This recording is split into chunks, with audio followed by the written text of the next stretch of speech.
என் வாயிலேருந்து இந்த வார்த்தை வரும்னு நான் எதிர்பார்க்கல. ஆக்சுவலி லீடர் படம் ஓரளவுக்கு நல்லா இருக்குது, டீசெண்டாக இருக்குது.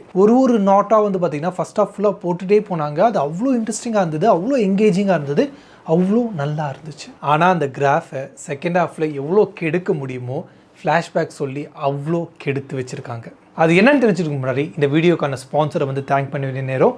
Happy greetings. ஹாப்பி கிரீட்டிங்ஸில் வந்து பார்த்திங்கன்னா உங்களுக்கு எல்லா ஒகேஷனுக்குமான க்ரீட்டிங் கார்டு வந்து ரெடிமேடாக அண்ட் கஸ்டமைஸாக வந்து நம்மக்கிட்ட வந்து கிடைக்கும். இப்போ உங்கள் ஃப்ரெண்ட்ஸ் ஃபேமிலிக்கு வந்து பார்த்திங்கன்னா பர்த்டே வருது, அவங்களுக்கு ஏதாவது ஒரு யூனிக்கான கிஃப்ட் கொடுக்கணும்னு சொல்லி ஆசைப்பட்டீங்கன்னா இந்த மாதிரி கஸ்டமைஸ் க்ரீட்டிங் கார்டு வந்து நீங்கள் கொடுக்கலாம். நீங்கள் யாருக்கு கொடுக்கணும்னு நினைக்கிறீங்களோ அவங்களோட ஃபோட்டோ போட்டு பேர் எழுதி விஷ் பண்ணி உள்ள ஒரு 4-5 ஃபோட்டோ போட்டு அண்ட் நீங்கள் என்ன விஷ் சொல்ல ஆசைப்படுறீங்களோ அதை வந்து பார்த்திங்கன்னா கார்ட்லேயே பிரிண்ட் பண்ணி வரும். ஸோ இந்த மாதிரி ஒரு யூனிக்கான கிஃப்ட் சென்னையில் வேறு யார் பண்ணுறாங்க தெரியல, ஆனால் நான் பண்ணுறேன். ஸோ உங்களுக்கு இந்த மாதிரி ரெடிமேட் கார்டோ இல்லை கஸ்டமைஸ் கார்டோ வேணும்னா 8668142294 இந்த நம்பருக்கு கால் இல்லை மெசேஜ் பண்ணுங்கள், உங்களோட க்ரீட்டிங் கார்டை புக் பண்ணுங்கள். ஒரு நல்ல டைரக்டர்னால ஒரு கல்லை கூட வந்து நடிக்க வைக்க முடியும், அது வந்து ஒரு சிற்பமாக மாற்ற முடியும்னு சொல்லி கேட்டிருக்கேன், கேள்விப்பட்டிருக்கேன். ஆனால் இப்போ தான் அதை நேரில் பார்க்குறேன். லெஜெண்ட் படத்தில் நடிப்பை பற்றி சொல்ல தேவையில்ல, அது அவ்வளோ மோசமாக இருக்கும், அது வந்து என்ஜாய் பண்ணுற அளவுக்கு மோசமாக இருக்கும். ஆனால் இந்த படத்தில் என்ஜாய் பண்ணுற மாதிரி இருக்குது. அவரால் எமோஷனல் சீன் வந்து இன்னும் பர்ஃபெக்டாக பண்ண முடியல. ஆனால் இந்த இடத்துல டைரக்டர் டச்னு ஒன்று இருக்குது. எல்லா படத்துலையும் வந்து பார்த்தீங்கன்னா ஒரு எமோஷனல் சீன் வரும்போது அந்த ஹீரோ அந்த ப்ரொட்டாகனிஸ்டோட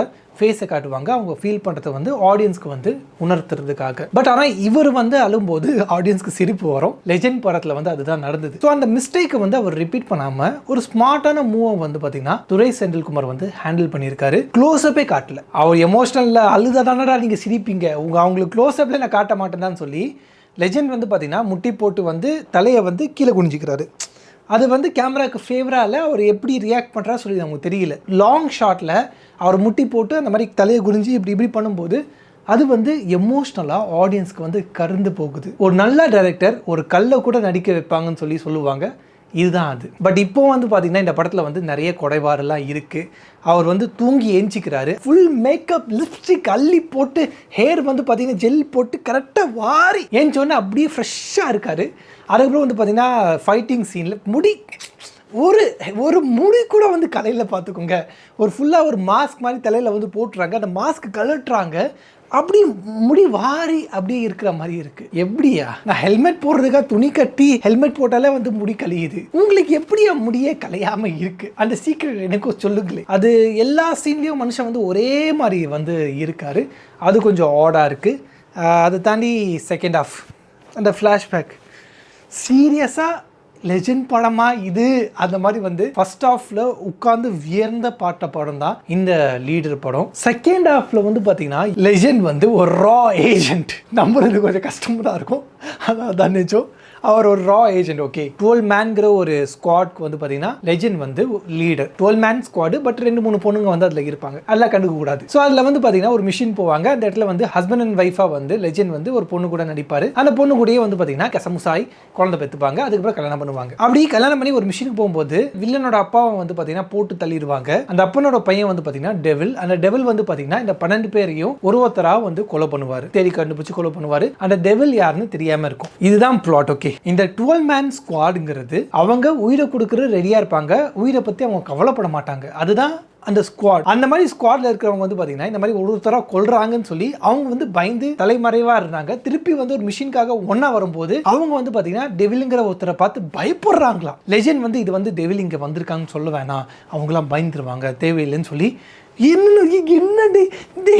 என்னடா ஸ்கூல் படிக்கிற பசங்களாடா பயந்து போறதுக்கு. அங்க இருக்கிற ஒரு நாட்டில் வந்து பாத்தீங்கன்னா ஒரு டெரரிஸ்ட் அட்டாக் நடக்குது, அங்க இருக்கிற இந்தியன் ஸ்டூடெண்ட்ஸை நீங்க ஏர் லிஃப்ட் பண்ண போறீங்க, ஆல்மோஸ்ட் இது ஒரு சூசைட் மிஷின் தான், அதுக்கே நீங்க ரெடியா வந்துட்டீங்க. இங்க வந்து ஒருத்தன் இருக்கானா, அவன் வந்து வந்திருக்கான்னு சொல்லி உங்களுக்கு சொல்லக்கூடாதா? Oh my God. இதை தாண்டி இதோட ஸ்பெஷல் ஐட்டம் வேற இருக்கு. அவங்க கூடயே ஒரு டீம் மெம்பர் இருக்காங்க. லெஜெண்ட் அவரை கல்யாணம் கூட பண்ணிட்டாரு. கல்யாணம் பண்ணதுக்கு அப்புறமும் வந்து பாத்தீங்கன்னா அவங்க டீம் மெம்பர் வந்து இவதான் டெவில், இவதான் நம்மளை கொலை பண்ண பார்க்குறா.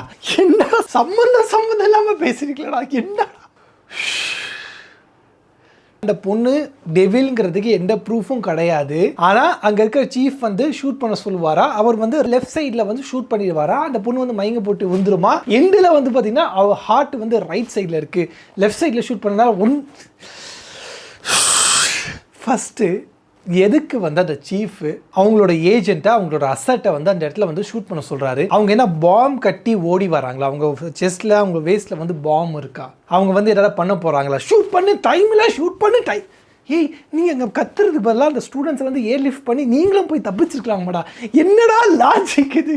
சத்தியமாக கைஸ், ஃபர்ஸ்ட் ஆஃப் நான் அவ்வளோ என்ஜாய் பண்ணேன், அவ்வளோ வந்து விரும்பி விரும்பி விரும்பி அவ்வளோ எக்ஸைட்மெண்ட்டோட அவ்வளோ இன்ட்ரெஸ்டிங்காக பார்த்தேன். ஆனால் செகண்ட் ஹாஃபில் எப்போ அந்த ஃப்ளாஷ்பேக் சொல்ல ஆரம்பித்தாங்களோ, என்ன கருமண்டா அது, அந்த மாதிரி வந்து பார்த்திங்கன்னா எனக்கு வந்து ஃபீல் வந்துருச்சு. பட் இந்த படத்தோட ஸ்ட்ராங்கஸ்ட் பாயிண்ட் வந்து பார்த்தீங்கன்னா படத்தோட வில்லன் சந்தோஷ் பிரதாப் பயங்கரமாக வந்து ஆக்ட் பண்ணியிருக்காரு. கிளைமேக்ஸில் வந்து பார்த்தீங்கன்னா கண்ணில் அடிபட்டுரும், அந்த ரத்தத்தோட வந்து அவங்க வந்து ஆக்ட் பண்ணணும். ரொம்ப சூப்பராக வந்து சந்தோஷ் பிரதாப் பண்ணியிருக்காரு சொல்லலாம். ஷாமும் ரொம்ப நல்லா பண்ணியிருக்காங்க, அமிர்தா ஐயரும் நல்லா பண்ணியிருக்காங்க, அந்த குட்டி பாப்பா இருக்குது பார்த்தீங்களா, அவங்களும் வந்து நல்லா பண்ணியிருக்காங்க. அண்ட் படத்தோட மியூசிக், கேமரா, டைரக்ஷன் நல்லா இருந்துச்சு. அந்த ஃப்ளாஷ்பேக் போர்ஷனை இன்னும் கொஞ்சம் மெருகேற்றி கொஞ்சம் லாஜிக்கலாக இப்போ இருக்கிற அடல்ட்ஸ் பார்க்குற மாதிரி கொண்டு வந்திருந்தாங்கன்னா நல்லா இருந்திருக்கும். சம்பந்தமில்ல புத்தகத்தோட நல்ல ஆயுதம் எதுவுமே கிடையாது. ஐயா, நீங்கள் நாட்டுக்கு நல்லான்னு சொல்லுங்க ஐயா, கருத்துக்கள் சொல்லுங்க ஐயா, ஏற்றுக்குறோம் ஐயா. ஆனால் அந்த படத்தோட ஒட்டி சொல்லணுங்க ஐயா. சம்மந்தம் இல்லாமல் லைப்ரரி போங்க, புத்தகத்தோட பெரிய ஆயுதம் எதுவுமே. என்னடா டைலாக் இது? யாரா அவங்களுக்கெல்லாம் எழுதி கொடுறா, அவன் என்னடா இப்படி பர்ஃபார்மன்ஸ் பண்ணிட்டு போகிறான்?